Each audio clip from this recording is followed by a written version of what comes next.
মুসলমান ভাই ও বন্ধুগণ, আজকে আমাদের মুসলমান আমরা যারা আছি, আজকে আমরা যারা নিজেদেরকে মুসলমান বলে পরিচয় দেই, আমাদের আজকে সমস্যার শেষ নাই। আমরা সমস্যায় জর্জরিত। অসংখ্য মুসলমান আমরা আছি, নিজেদেরকে মুসলমান বলে পরিচয় দেই, কিন্তু ইসলাম কাকে বলে আমরা চিনি না।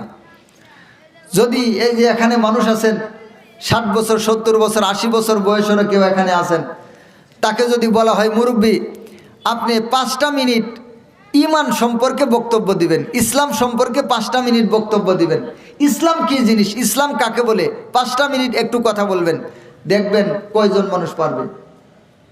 আর যদি বলেন যে আপনি একটু ধানের আবাদ সম্পর্কে বলেন, তাহলে আধা ঘন্টাও বক্তব্য দিতে পারবো, সমস্যা হবে না। যদি বলেন আপনি দেশ সম্পর্কে কিছু বলেন, তাহলে দেখবেন অনেকেই দেশ সম্পর্কে অনেক গুরুত্বপূর্ণ কথা বলতে পারবো, কিন্তু ঈমান এবং ইসলাম সম্পর্কে বলতে পারে না। এর কারণটা কি?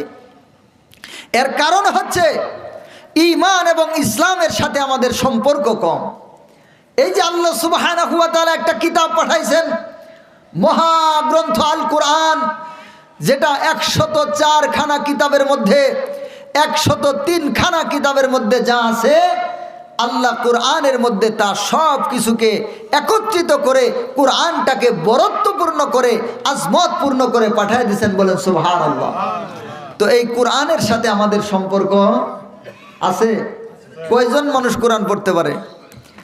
কয়জন মুসলমান আজকে কোরআনটা তেলাওয়াত করতে পারে?